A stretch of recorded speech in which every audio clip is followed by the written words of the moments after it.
so lovely to see you. Good to see you too, after, 16, 17 years? That's right, it's been a very, very long time. How did you feel about that comprehensive introduction? Well, Tracy, thank you very much for that very kind and almost comprehensive introduction. What do you mean almost? What have I missed? Well, you missed on being a father, on being a grandfather, on many other things, but it's okay. I forgive you. I still stay friend with you. Well, that's a relief, Joseph, because we need to have a conversation, and that's not going to work if you're not talking to me. Well, it's okay. It's good, but I'm more than happy to chat. But first, if you don't mind, I too would like to welcome everyone here tonight.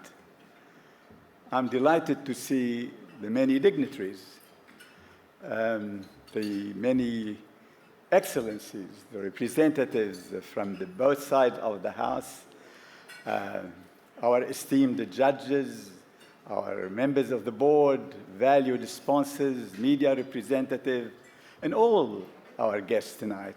Very warm welcome. And lastly, of course, a big welcome to our 12 marvelous and deserving finalists, and they come from many countries.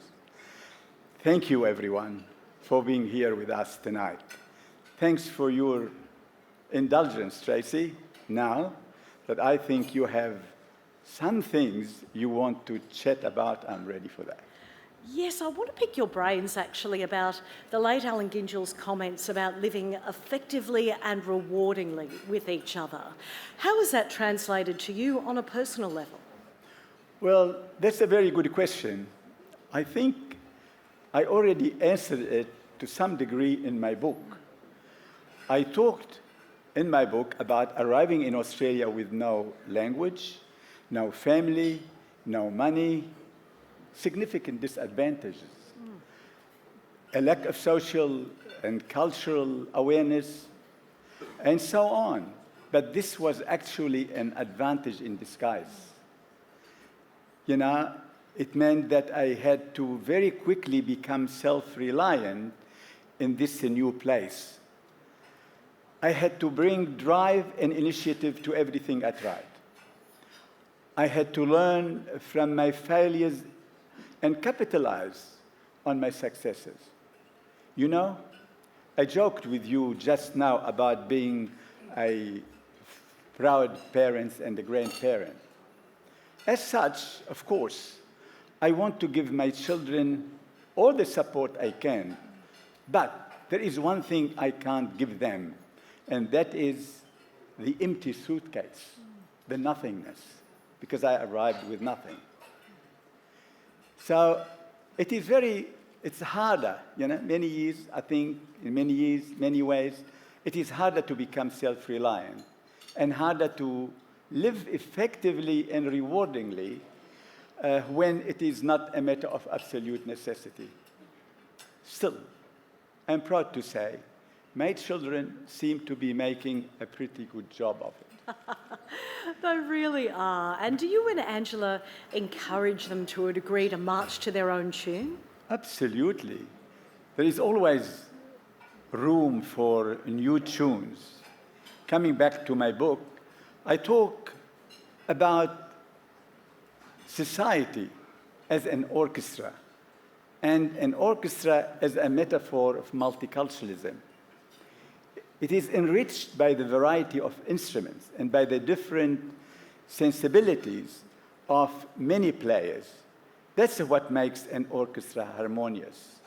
And when it is well led by a caring and considerate conductor, its potential is endless.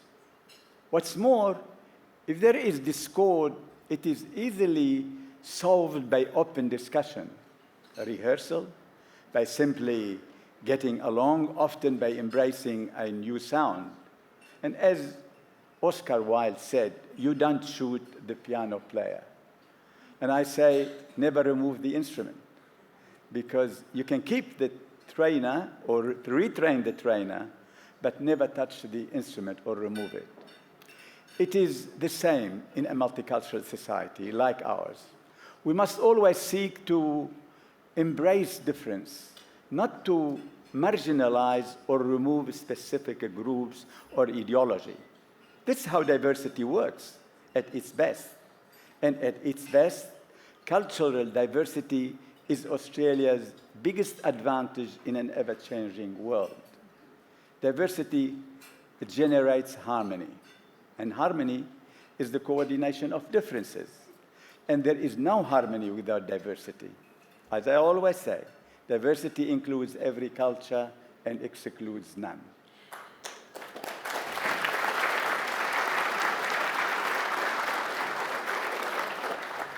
Thank you so much for that, Joseph. It's the perfect analogy, and as always, you're a delight and an inspiration. Mr. Joseph Assaf.